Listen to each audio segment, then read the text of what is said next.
There is no easy way to say this, but if you're watching this video, congrats! You actually ended up finding it!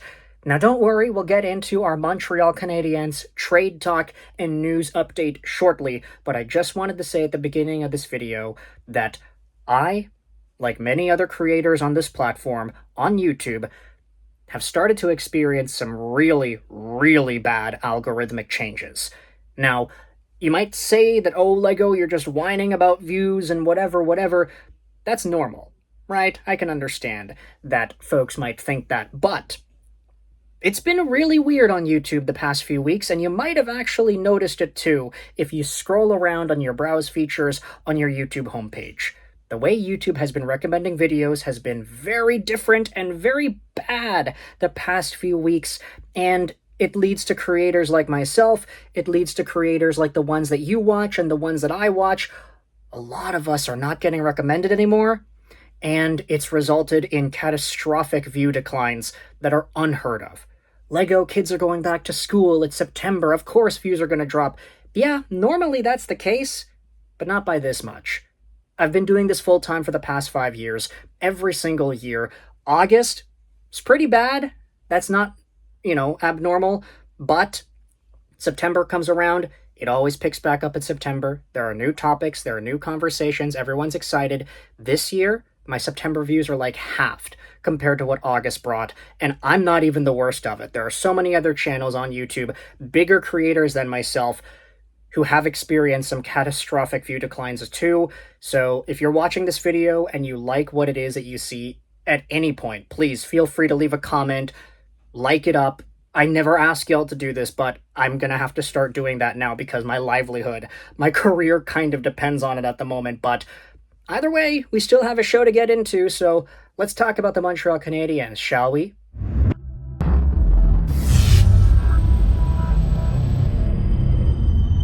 So, of course, I appreciate y'all for listening to me and allowing me to say my piece in the midst of a dying YouTube channel. But we still gotta make videos, the show does go on, because at some point we just gotta suck it up and keep making videos, right? And we've got a lot of stuff to talk about in this video here today. We've got updates on the Montreal Canadiens, some really nice photos that were taken, as well as some trade updates and discussion in regards to some very notable veterans and young guys on the team. Plus, conversations about Kirill Kaprizov in Minnesota. So, let's start things off with what actually happened, the actual piece of news, quote-unquote. We had ourselves Habs photo shoot day yesterday, and there were so many photographs posted by It's Pro Gamer 666 on the R Canadiens subreddit.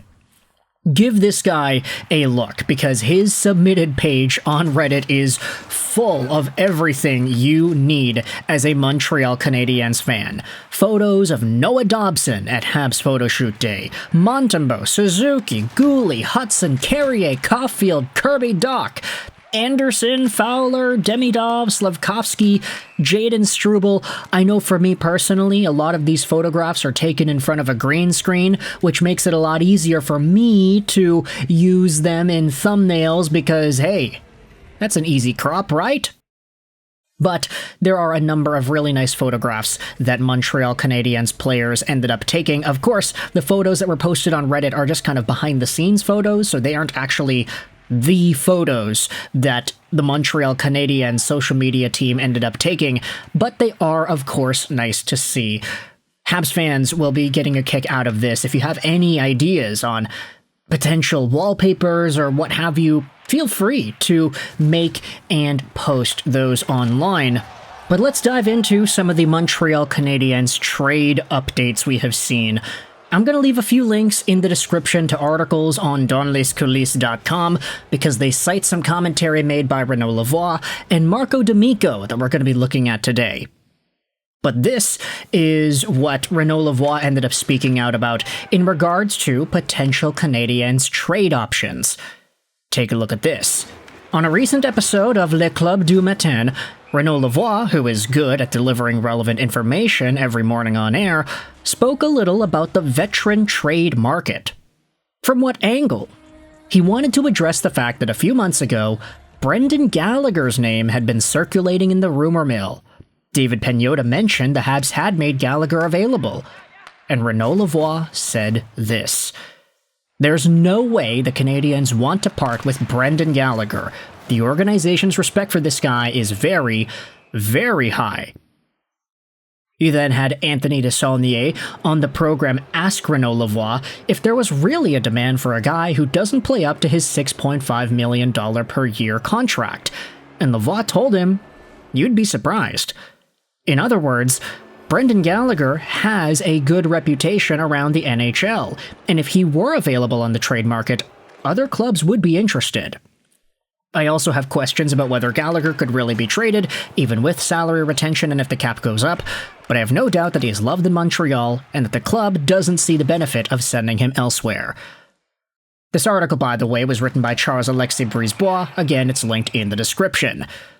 But it is interesting to see that Brendan Gallagher's name, should it be placed on the trade market in some capacity, would demand attention, even if a lot of Canadiens fans can agree that his contract is a little much at this point, and he's not the 30-goal guy that he was a few years ago. He's still valuable, yeah. He's still a good player, yeah. He belongs in the National Hockey League, but he's not a top 6 player in Montreal anymore. At least with the forward core that the Habs have established, there isn't really room for Gallagher to be placed in a top 6 capacity. And besides, the contract he's on, $6.5 million, it only goes on till the next 2 seasons, so it does expire in 2027. As long as he's able to provide that leadership, maybe get 15 to 20 goals a year, he'll be fine. He'll still be valued in this locker room, in the organization, and amongst the fan base. Brendan Gallagher is one of these guys that's very difficult to hate, especially when you see the heart and determination that he plays with, and whenever you acknowledge the path that he took to get to the NHL in the first place. This guy wasn't supposed to be a National Hockey League player. But here he is, years later after being drafted by the Montreal Canadiens, and he's spent over a decade in the league. I'd say that's a pretty good cheering for story that we can have here at our disposal. But let's switch over to another trade conversation in regards to the Montreal Canadiens. There's another article on donlescoulisses.com that'll be linked in the description. It's published by Felix Forget. Kirill Kaprizov. The Wild would ask for Ivan Demidov in a possible trade. This article cites what Marco D'Amico said on the Sean Starr Show, talking about the idea of Kirill Kaprizov becoming available on the trade market, and what it would cost for the Habs if they wanted to get involved. D'Amico points out the chances that Montreal talks about Kaprizov in trade talks are extremely slim, and when he started talking about what it would cost, he mentioned one name, Ivan Demidov, because he's the player the Wild would be targeting to send Kaprizov to Montreal.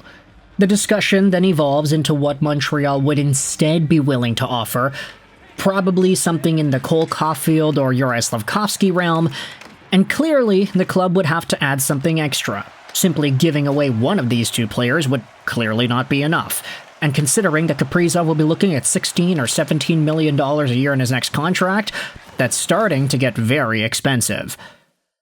And so I wanted to talk about that too in this video. Ivan Demidov is being labeled by Marco D'Amico as the Wild's ask in a Kaprizov trade. Maybe not even in a one-for-one capacity, maybe it's Demidov and a bunch of other stuff, but the implication here is that the Wild would value Demidov in a trade return for Kaprizov more so than a Caulfield or a Slafkovsky. I think the way that it's being talked about indicates just where not just the Canadiens, but the rest of the NHL's GMs view Ivan Demidov at this point in time. Oh no, if we're going to be trading with Montreal, we're not going to be asking for Caulfield or Slafkovsky. We want that new guy. We want the Russian superstar that just broke Kirill Kaprizov's KHL junior point production record, a record that probably had no standing, lasting as long as it did considering the lack of ice time Demidov had. Had he just been given normal deployment, he probably would have shattered that record a lot sooner. And so, of course, in Minnesota's mind, it's like, yeah, we got to take away one superstar Russian, let's get the other one. If we make a trade, we're getting that guy. And ultimately, I think it speaks volumes as to the caliber of talent that Demidov is and just how much respect his name has garnered around the NHL. Caulfield and Slafkovsky, of course, they're more NHL ready. They've got NHL experience and they've scored more NHL points. But if Demidov outscores both of those guys this upcoming year, I don't know if many people would be surprised, necessarily. So with all this in mind, let me know your thoughts in the comment section below about the Brendan Gallagher trade update, how Montreal is not willing to budge on this guy. What are your thoughts on Kirill Kaprizov becoming a Montreal Canadien? And what are your thoughts on the Habs photo day extravaganza that was? Again, this YouTube channel is dying, so if you were to like and comment and all that stuff, I would really appreciate that. I know I never ask y'all to do this. I've done that very intentionally over the years. But now, it's like the first time ever, really, where I'm starting to say, like, you know, that's actually probably really necessary here. So, if you enjoy this content at all, please support it. Get it out there. The algorithm is being the big bad wolf at the moment, and I would really appreciate it if we banded together to help fight it off. Thoughts in the comment section below. I hope you enjoyed this video. And bye.